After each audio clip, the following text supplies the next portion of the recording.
Welcome to Soft Hour Library. Tonight's story begins now. Close your eyes and rest. Chapter 30. Sir William stayed only a week at Hunsford, but his visit was long enough to convince him of his daughter's being most comfortably settled, and of her possessing such a husband and such a neighbour as were not often met with. While Sir William was with them, Mr. Collins devoted his mornings to driving him out in his gig and showing him the country, but when he went away the whole family returned to their usual employments, and Elizabeth was thankful to find that they did not see more of her cousin by the alteration, for the chief of the time between breakfast and dinner was now passed by him either at work in the garden or in reading and writing, and looking out of window in his own book-room, which fronted the road. The room in which the ladies sat was backwards. Elizabeth at first had rather wondered that Charlotte should not prefer the dining parlour for common use. It was a better-sized room, and had a pleasanter aspect, but she soon saw that her friend had an excellent reason for what she did, for Mr. Collins would undoubtedly have been much less in his own apartment had they sat in one equally lively, and she gave Charlotte credit for the arrangement. From the drawing-room they could distinguish nothing in the lane, and were indebted to Mr. Collins for the knowledge of what carriages went along, and how often especially Mr. Borg drove by in her phaeton, which he never failed coming to inform them of, though it happened almost every day. She not unfrequently stopped at the parsonage, and had a few minutes' conversation with Charlotte, but was scarcely ever prevailed on to get out. Very few days passed in which Mr. Collins did not walk to Rosings, and not many in which his wife did not think it necessary to go likewise, until Elizabeth recollected that there might be other family livings to be disposed of. She could not understand the sacrifice of so many hours. Now and then they were honoured with a call from her ladyship, and nothing escaped her observation that was passing in the room during these visits. She examined into their employments, looked at their work, and advised them to do it differently, found fault with the arrangement of the furniture, or detected the housemaid in negligence, and if she accepted any refreshment, seemed to do it only for the sake of finding out that Mrs. Collins's joints of meat were too large for her family. Elizabeth soon perceived that though this great lady was not in the commission of the peace for the county, she was a most active magistrate in her own parish, the minutest concerns of which were carried to her by Mr. Collins, and whenever any of the cottagers were disposed to be quarrelsome, discontented, or too poor, she sallied forth into the village to settle their differences, silence their complaints, and scold them into harmony and plenty. The entertainment of dining at Rosings was repeated about twice a week, and allowing for the loss of Sir William, and there being only one card table in the evening, every such entertainment was the counterpart of the first. Their other engagements were few, as the style of living of the neighbourhood in general was beyond the Collinses' reach. This, however, was no evil to Elizabeth, and upon the whole she spent her time comfortably enough. There were half-hours of pleasant conversation with Charlotte, and the weather was so fine for the time of year that she had often great enjoyment out of doors. Her favourite walk, and where she frequently went while the others were calling on Lady Catherine, was along the open grove which edged that side of the park, where there was a nice sheltered path, which no one seemed to value but herself, and where she felt beyond the reach of Lady Catherine's curiosity. In this quiet way the first fortnight of her visit soon passed away. Easter was approaching, and the week preceding it was to bring an addition to the family at Rosings, which in so small a circle must be important.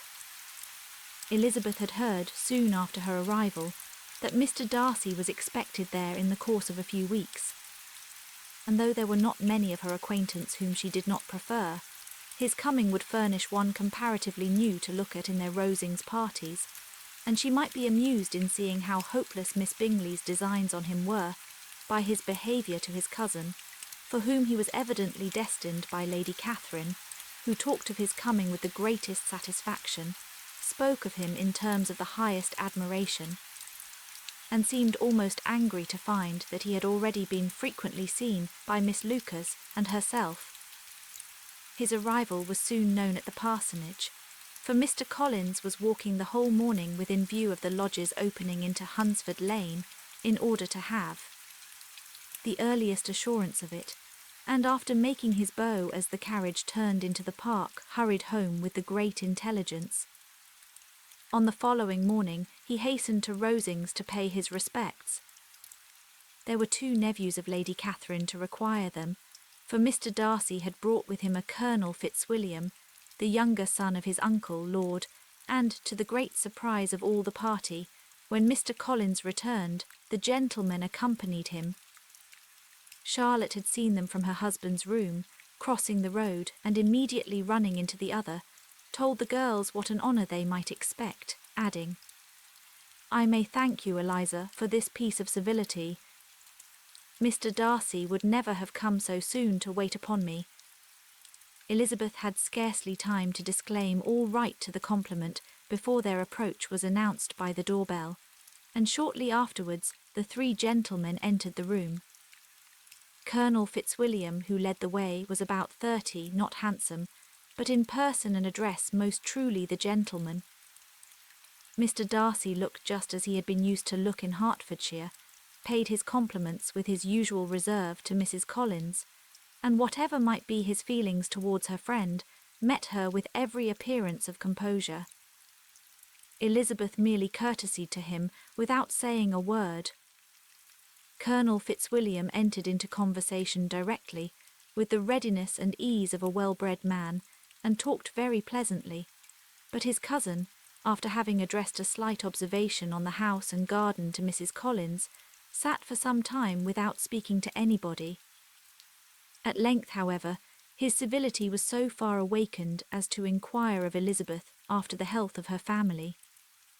She answered him in the usual way, and after a moment's pause added, "My eldest sister has been in town these 3 months.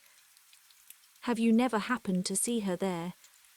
She was perfectly sensible that he never had, but she wished to see whether he would betray any consciousness of what had passed between the Bingleys and Jane, and she thought he looked a little confused as he answered that he had never been so fortunate as to meet Miss Bennet. The subject was pursued no further, and the gentlemen soon afterwards went away. Chapter 31. Colonel Fitzwilliam's manners were very much admired at the parsonage, and the ladies all felt that he must add considerably to the pleasure of their engagements at Rosings. It was some days, however, before they received any invitation thither, for while there were visitors in the house they could not be necessary, and it was not till Easter Day, almost a week after the gentlemen's arrival, that they were honoured by such an attention, and then they were merely asked on leaving church to come there in the evening. For the last week they had seen very little of either Lady Catherine or her daughter. Colonel Fitzwilliam had called at the parsonage more than once during the time, but Mr. Darcy they had only seen at church. The invitation was accepted, of course, and at a proper hour they joined the party in Lady Catherine's drawing-room. Her ladyship received them civilly, but it was plain that their company was by no means so acceptable as when she could get nobody else, and she was, in fact, almost engrossed by her nephews, speaking to them, especially to Darcy, much more than to any other person in the room. Colonel Fitzwilliam seemed really glad to see them. Anything was a welcome relief to him at Rosings, and Mrs. Collins's pretty friend had, moreover, caught his fancy very much. He now seated himself by her, and talked so agreeably of Kent and Hertfordshire, of travelling and staying at home, of new books and music, that Elizabeth had never been half so well entertained in that room before, and they conversed with so much spirit and flow as to draw the attention of Lady Catherine herself, as well as of Mr. Darcy. His eyes had been soon and repeatedly turned towards them with a look of curiosity, and that her ladyship, after a while, shared the feeling was more openly acknowledged, for she did not scruple to call out, "What is that you are saying, Fitzwilliam? What is it you are talking of? What are you telling Miss Bennet? Let me hear what it is." "We were talking of music, madam," said he, when no longer able to avoid a reply. "Of music, then pray speak aloud. It is of all subjects my delight. I must have my share in the conversation, if you are speaking of music, there are few people in England, I suppose, who have more true enjoyment of music than myself, or a better natural taste. If I had ever learnt, I should have been a great proficient. And so would Anne, if her health had allowed her to apply. I am confident that she would have performed delightfully. How does Georgiana get on, Darcy? Mr. Darcy spoke with affectionate praise of his sister's proficiency. I am very glad to hear such a good account of her, said Lady Catherine, and pray tell her from me that she cannot expect to excel if she does not practice a great deal. I assure you, madam, he replied, that she does not need such advice. She practices very constantly. So much the better. It cannot be done too much, and when I next write to her, I shall charge her not to neglect it on any account. I often tell young ladies that no excellence in music is to be acquired without constant practice. I have told Miss Bennet several times that she will never play really well unless she practices more, and though Mrs. Collins has no instrument, she is very welcome, as I have often told her, to come to Rosings every day and play on the pianoforte in Mrs. Jenkinson's room. She would be in nobody's way, you know, in that part of the house. Mr. Darcy looked a little ashamed of his aunt's ill-breeding, and made no answer. When coffee was over, Colonel Fitzwilliam reminded Elizabeth of having promised to play to him, and she sat down directly to the instrument. He drew a chair near her. Lady Catherine listened to half a song, and then talked as before to her other nephew, till the latter walked away from her, and moving with his usual deliberation towards the pianoforte, stationed himself so as to command a full view of the fair performer's countenance. Elizabeth saw what he was doing, and at the first convenient pause turned to him with an arch smile, and said, "You mean to frighten me, Mr. Darcy, by coming in all this state to hear me. But I will not be alarmed, though your sister does play so well. There is a stubbornness about me that never can bear to be frightened at the will of others. My courage always rises with every attempt to intimidate me." "I shall not say that you are mistaken," he replied, "because you could not really believe me to entertain any design of alarming you, and I have had the pleasure of your acquaintance long enough to know that you find great enjoyment in occasionally professing opinions which in fact are not your own." Elizabeth laughed heartily at this picture of herself, and said to Colonel Fitzwilliam, "Your cousin will give you a very pretty notion of me, and teach you not to believe a word I say. I am particularly unlucky in meeting with a person so well able to expose my real character, in a part of the world where I had hoped to pass myself off with some degree of credit. Indeed, Mr. Darcy, it is very ungenerous in you to mention all that you knew to my disadvantage in Hertfordshire and, give me leave to say, very impolitic too, for it is provoking me to retaliate, and such things may come out as will shock your relations to hear." "I am not afraid of you," said he smilingly. "Pray let me hear what you have to accuse him of," cried Colonel Fitzwilliam. "I should like to know how he behaves among strangers." "You shall hear, then, but prepare for something very dreadful. The first time of my ever seeing him in Hertfordshire, you must know, was at a ball, and at this ball, what do you think he did? He danced only 4 dances. I am sorry to pain you, but so it was. He danced only 4 dances, though gentlemen were scarce, and to my certain knowledge more than one young lady was sitting down in want of a partner. Mr. Darcy, you cannot deny the fact. I had not at that time the honour of knowing any lady in the assembly beyond my own party. True, and nobody can ever be introduced in a ballroom. Well, Colonel Fitzwilliam, what do I play next? My fingers wait your orders." "Perhaps," said Darcy, "I should have judged better had I sought an introduction, but I am ill qualified to recommend myself to strangers." "Shall we ask your cousin the reason of this?" said Elizabeth, still addressing Colonel Fitzwilliam. "Shall we ask him why a man of sense and education, and who has lived in the world, is ill qualified to recommend himself to strangers?" "I can answer your question," said Fitzwilliam, without applying to him. "It is because he will not give himself the trouble." "I certainly have not the talent which some people possess," said Darcy, "of conversing easily with those I have never seen before.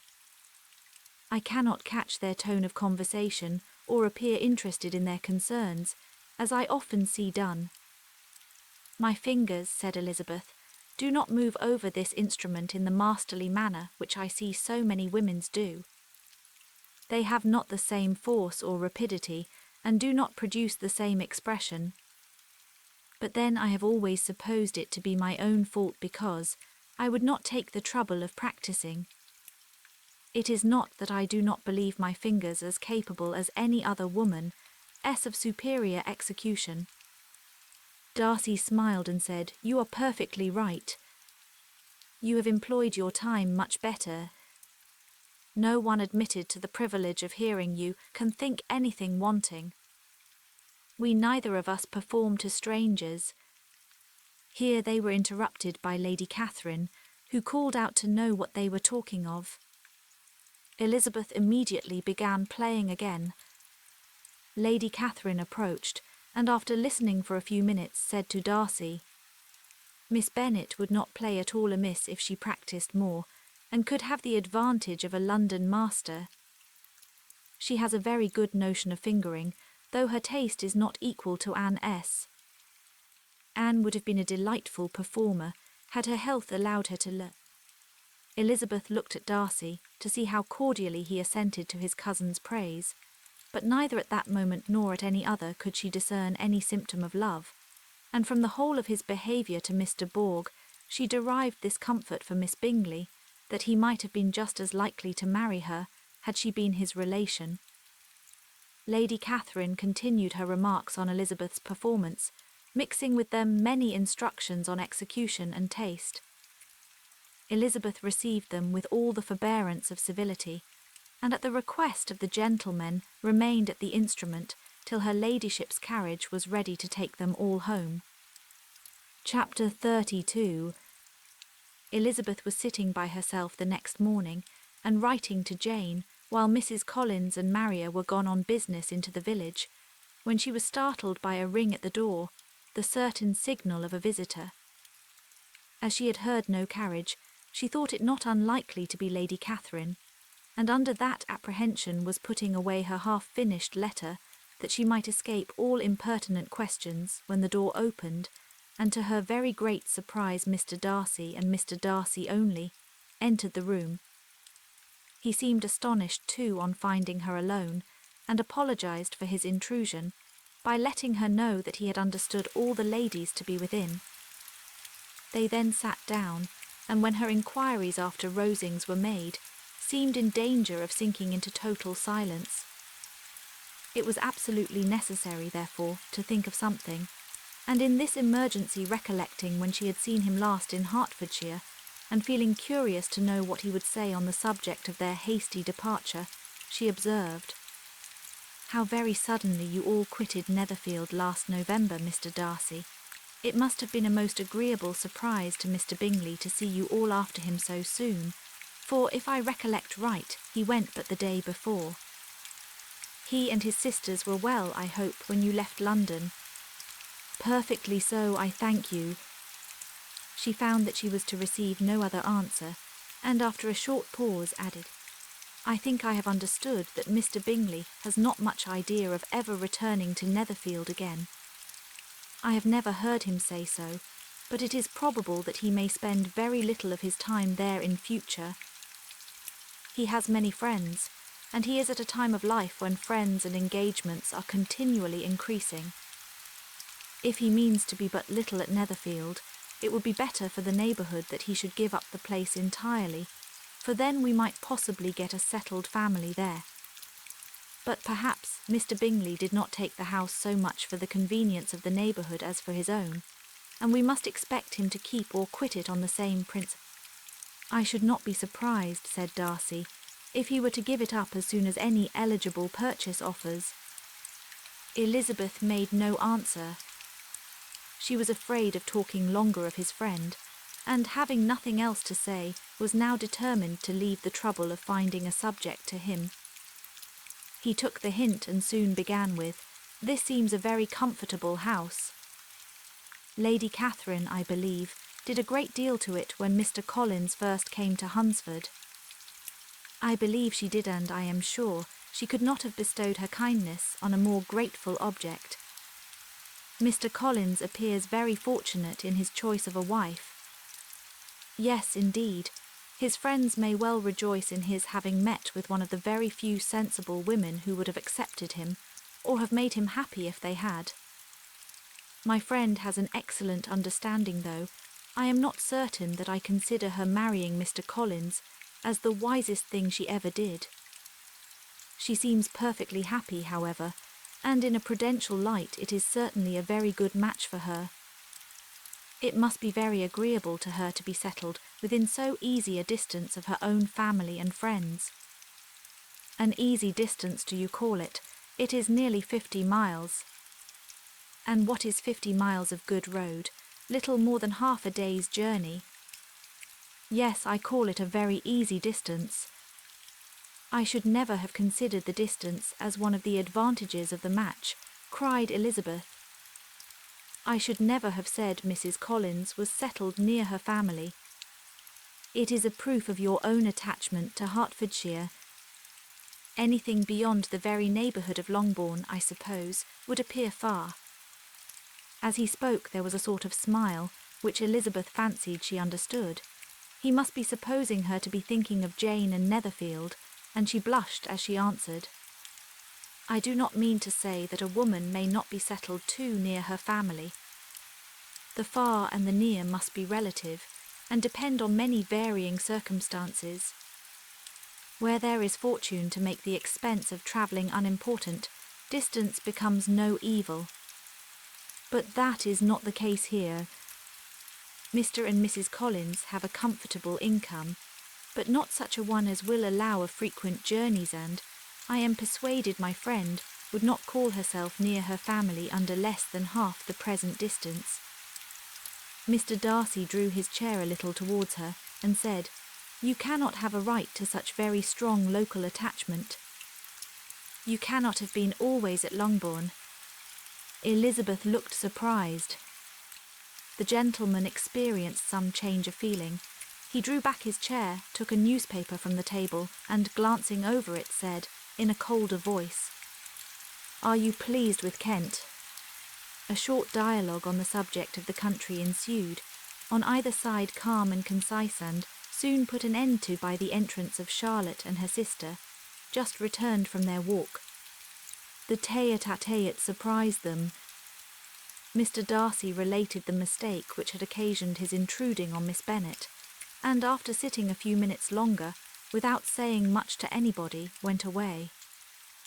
"What can be the meaning of this?" said Charlotte as soon as he was gone. "My dear Eliza, he must be in love with you, or he would never have called on us in this familiar way."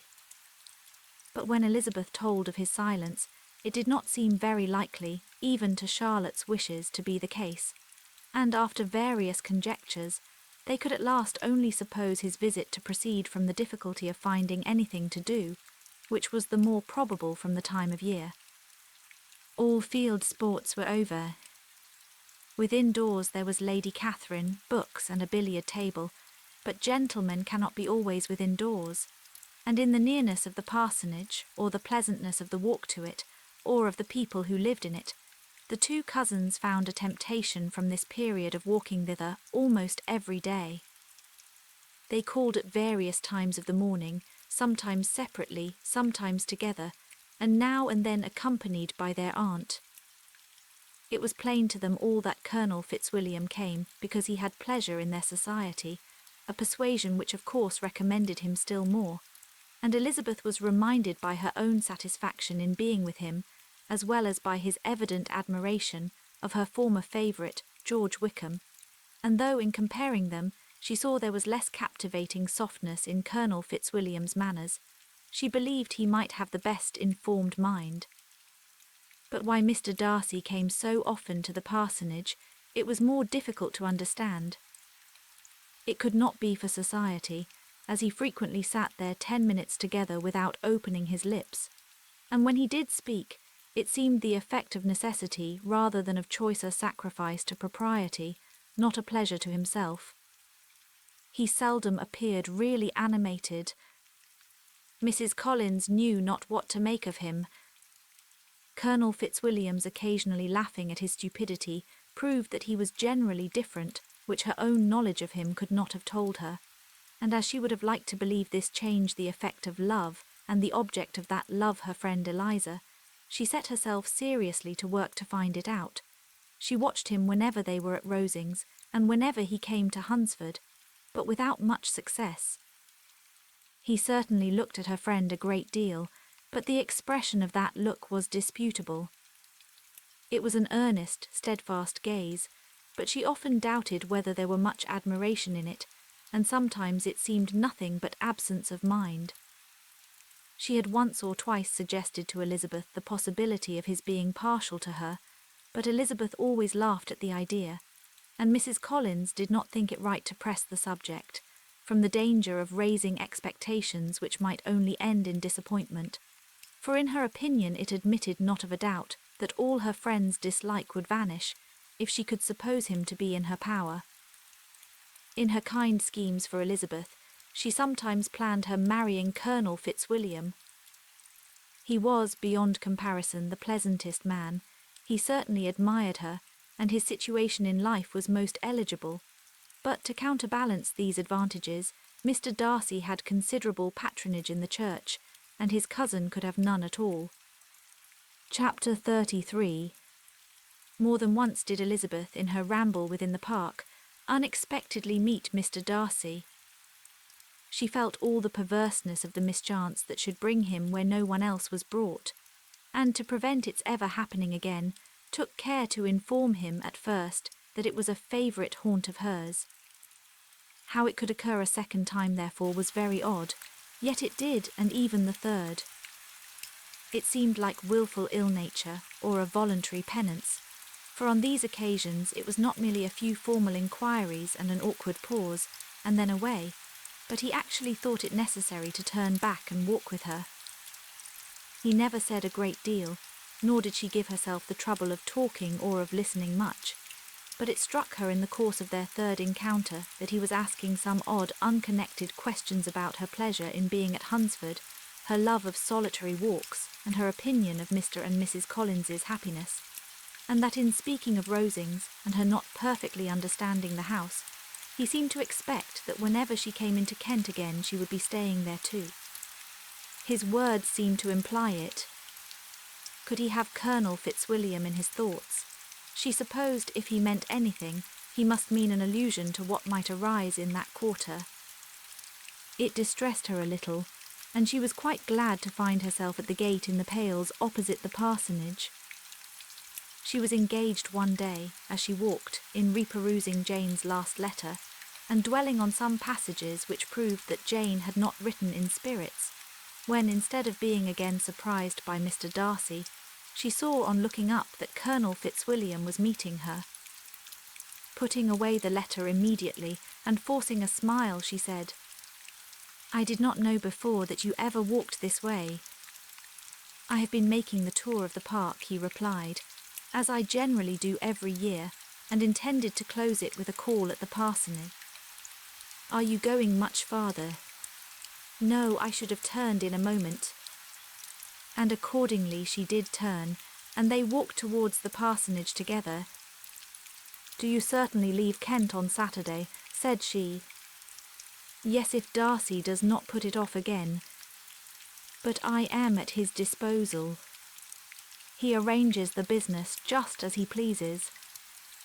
And if not able to please himself in the arrangement, he has at least great pleasure in the power of choice. I do not know anybody who seems more to enjoy the power of doing what he likes than Mr. Darcy." "He likes to have his own way very well," replied Colonel Fitzwilliam. "But so we all do. It is only that he has better means of having it than many others, because he is rich and many others are poor. I speak feelingly. A younger son, you know, must be inured to self-denial and dependence. In my opinion, the younger son of an earl can know very little of either. Now, seriously, what have you ever known of self-denial and dependence?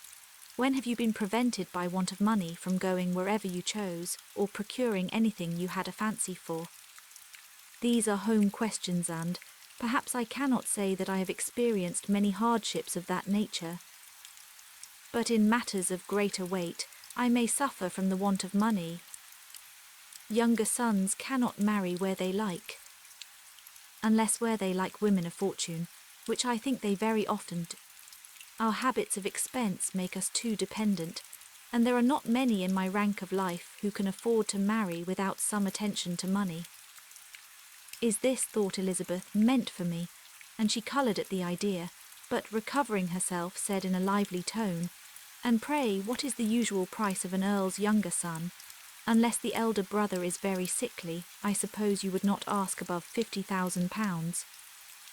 He answered her in the same style, and the subject dropped. To interrupt a silence which might make him fancy her affected with what had passed, she soon afterwards said, "I imagine your cousin brought you down with him chiefly for the sake of having somebody at his disposal.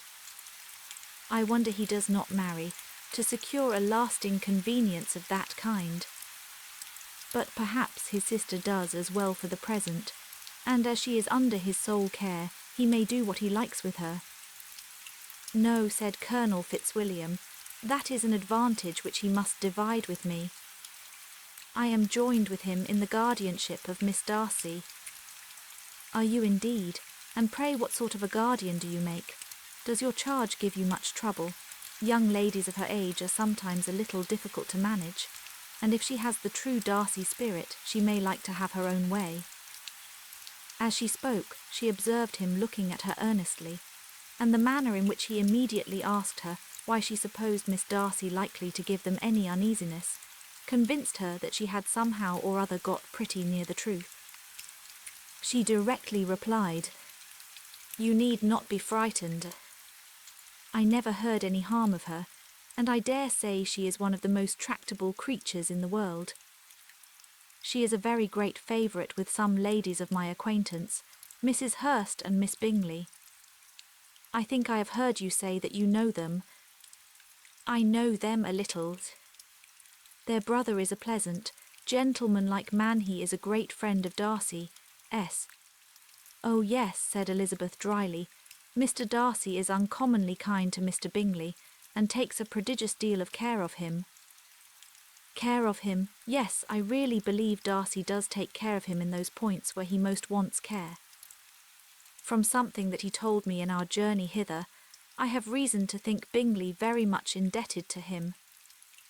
But I ought to beg his pardon, for I have no right to suppose that Bingley was the person meant. It was all conjecture." "What is it you mean?" "It is a circumstance which Darcy, of course, could not wish to be generally known, because if it were to get round to the lady's family, it would be an unpleasant thing. You may depend upon my not mentioning it, and remember that I have not much reason for supposing it to be Bingley.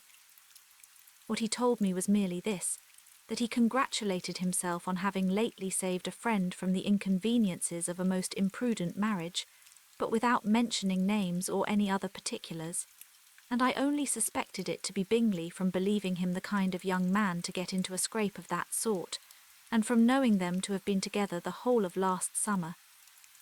Did Mr. Darcy give you his reasons for this interference?" "I understood that there were some very strong objections against the lady." "And what arts did he use to separate them?" "He did not talk to me of his own arts," said Fitzwilliam, smiling. "He only told me what I have now told you." Elizabeth made no answer and walked on, her heart swelling with indignation. After watching her a little, Fitzwilliam asked her why she was so thoughtful. "I am thinking of what you have been telling me," said she. "Your cousin's conduct does not suit my feelings. Why was he to be the judge? You are rather disposed to call his interference officious. I do not see what right Mr. Darcy had to decide on the propriety of his friend's inclination, or why, upon his own judgment alone, he was to determine and direct in what manner that friend was to be happy. But she continued, recollecting herself, as we know none of the particulars, it is not fair to condemn him. It is not to be supposed that there was much affection in the case. That is not an unnatural surmise, said Fitzwilliam, but it is lessening the honour of my cousin's triumph very sadly. This was spoken jestingly, but it appeared to her so just a picture of Mr. Darcy that she would not trust herself with an answer, and therefore, abruptly changing the conversation, talked on indifferent matters till they reached the parsonage. There, shut into her own room, as soon as their visitor left them, she could think without interruption of all that she had heard. It was not to be supposed that any other people could be meant than those with whom she was connected. There could not exist in the world 2 men over whom Mr. Darcy could have such boundless influence. That he had been concerned in the measures taken to separate Mr. Bingley and Jane, she had never doubted, but she had always attributed to Miss Bingley the principal design and arrangement of them. If his own vanity, however, did not mislead him, he was the cause his pride and caprice were the cause of all that Jane had suffered, and still continued to suffer. He had ruined for a while every hope of happiness for the most affectionate, generous heart in the world, and no one could say how lasting an evil he might have inflicted. There were some very strong objections against the lady, were Colonel Fitzwilliam's words, and these strong objections probably were her having one uncle who was a country attorney, and another who was in business in London. To Jane herself she exclaimed, there could be no possibility of objection, all loveliness and goodness as she is, her understanding excellent, her mind improved, and her manners captivating. Neither could anything be urged against my father, who, though with some peculiarities, has abilities which Mr. Darcy himself need not disdain, and respectability which he will probably never reach. When she thought of her mother, indeed, her confidence gave way a little, but she would not allow that any objections there had material weight with Mr. Darcy, whose pride, she was convinced, would receive a deeper wound from the want of importance in his friends' connections than from their want of sense, and she was quite decided at last that he had been partly governed by this worst kind of pride, and partly by the wish of retaining Mr. Bingley for his sister. The agitation and tears which the subject occasioned brought on a headache, and it grew so much worse towards the evening that, added to her unwillingness to see Mr. Darcy, it determined her not to attend her cousins to Rosings, where they were engaged to drink tea. Mrs. Collins, seeing that she was really unwell, did not press her to go, and as much as possible prevented her husband from pressing her, but Mr. Collins could not conceal his apprehension of Lady Catherine's being rather displeased by her staying at home. Chapter 34. When they were gone, Elizabeth, as if intending to exasperate herself as much as possible against Mr. Darcy, chose for her employment the examination of all the letters which Jane had written to her since her being in Kent. They contained no actual complaint, nor was there any revival of past occurrences or any communication of present suffering. But in all, and in almost every line of each, there was a want of that cheerfulness which had been used to characterize her style, and which, proceeding from the serenity of a mind at ease with itself, and kindly disposed towards everyone, had been scarcely ever clouded. Elizabeth noticed every sentence conveying the idea of uneasiness, with an attention which it had hardly received on the first perusal. Mr. Darcy's shameful boast of what misery he had been able to inflict gave her a keener sense of her sister's sufferings. It was some consolation to think that his visit to Rosings was to end on the day after the next, and a still greater that in less than a fortnight she should herself be with Jane again, and enabled to contribute to the recovery of her spirits by all that affection could do. She could not think of Darcy's leaving Kent without remembering that his cousin was to go with him, but Colonel Fitzwilliam had made it clear that he had no intentions at all, and agreeable as he was, she did not mean to be unhappy about him. While settling this point, she was suddenly roused by the sound of the doorbell, and her spirits were a little fluttered by the idea of its being Colonel Fitzwilliam himself, who had once before called late in the evening, and might now come to inquire particularly after her. But this idea was soon banished, and her spirits were very differently affected when, to her utter amazement, she saw Mr. Darcy walk into the room. In a hurried manner, he immediately began an inquiry after her health, imputing his visit to a wish of hearing that she were better. She answered him with cold civility. He sat down for a few moments, and then getting up walked about the room. Elizabeth was surprised, but said not a word. After a silence of several minutes, he came towards her in an agitated manner, and thus began. "In vain have I struggled. It will not do. My feelings will not be repressed. You must allow me to tell you how ardently I admire and love you." Elizabeth's astonishment was beyond expression. She stared, coloured, doubted, and was silent. This he considered sufficient encouragement, and the avowal of all that he felt and had long felt for her immediately followed. He spoke well, but there were feelings besides those of the heart to be detailed, and he was not more eloquent on the subject of tenderness than of pride. His sense of her inferiority, of its being a degradation, of the family obstacles which judgment had always opposed to inclination, were dwelt on with a warmth which seemed due to the consequence he was wounding, but was very unlikely to recommend his suit. In spite of her deeply rooted dislike, she could not be insensible to the compliment of such a man's affection, and though her intentions did not vary for an instant, she was at first sorry for the pain he was to receive, till roused to resentment by his subsequent language, she lost all compassion in anger. She tried, however, to compose herself to answer him with patience when he should have done. He concluded with representing to her the strength of that attachment which, in spite of all his endeavours, he had found impossible to conquer, and with expressing his hope that it would now be rewarded by her acceptance of his hand. As he said this, she could easily see that he had no doubt of a favourable answer. He spoke of apprehension and anxiety, but his countenance expressed real security. Such a circumstance could only exasperate farther, and when he ceased the colour rose into her cheeks, and she said, "In such cases as this it is, I believe, the established mode to express a sense of obligation for the sentiments avowed, however unequally they may be returned.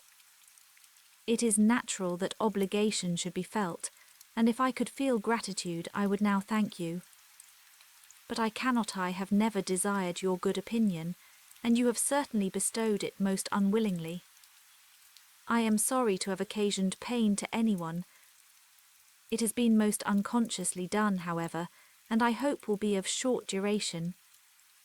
The feelings which you tell me have long prevented the acknowledgement of your regard can have little difficulty in overcoming it after this explanation."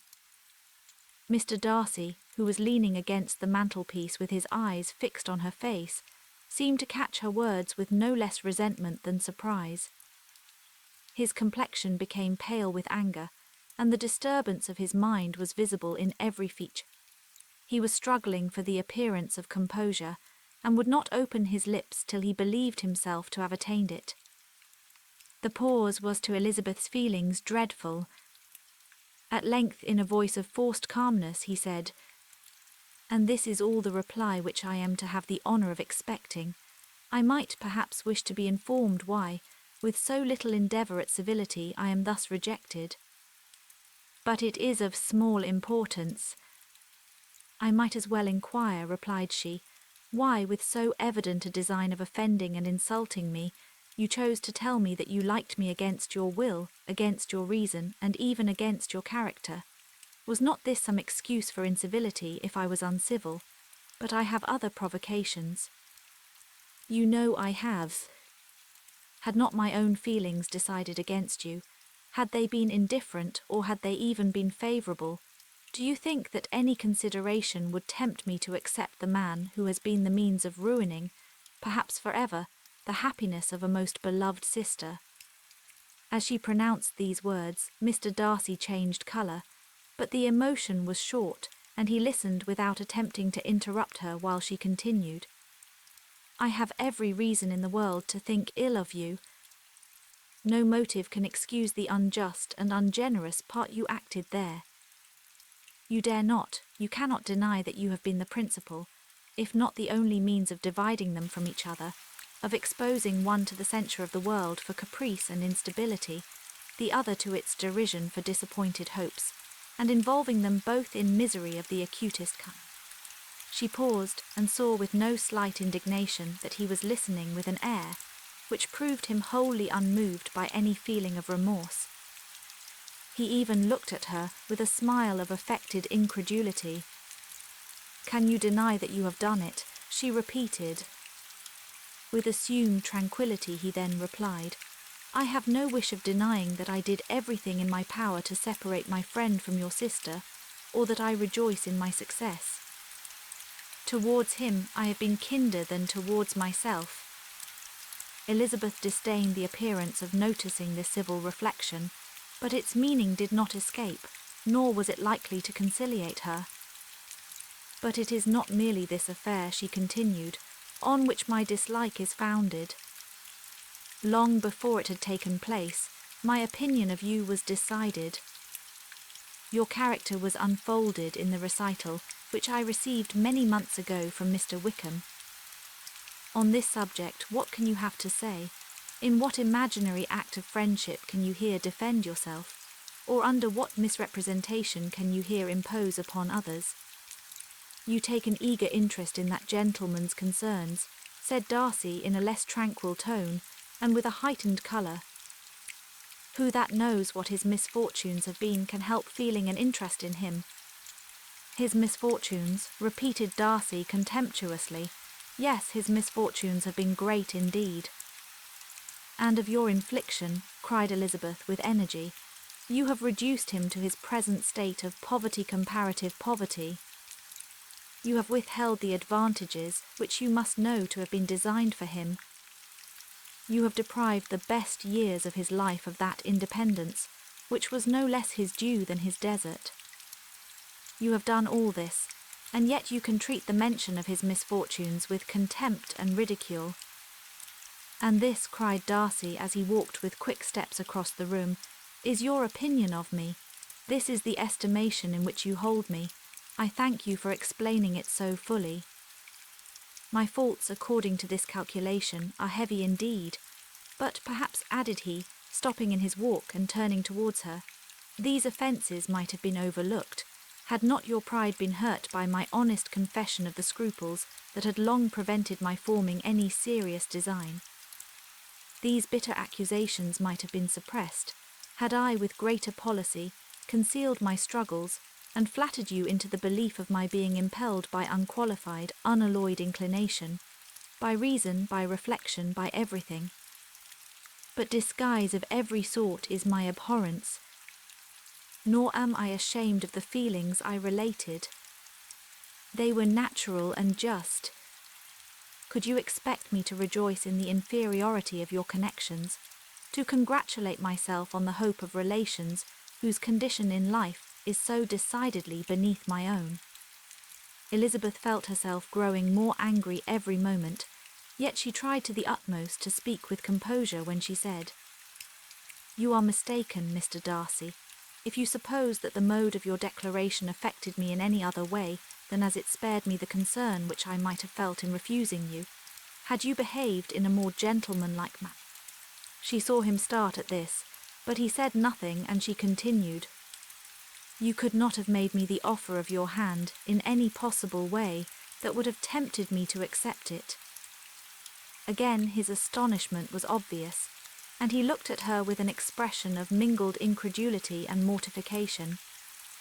She went on, "From the very beginning, from the first moment, I may almost say, of my acquaintance with you, your manners impressing me with the fullest belief of your arrogance, your conceit, and your selfish disdain of the feelings of others, were such as to form that groundwork of disapprobation, on which succeeding events have built so immovable a dislike. and I had not known you a month before I felt that you were the last man in the world whom I could ever be prevailed on to marry. You have said quite enough, madam.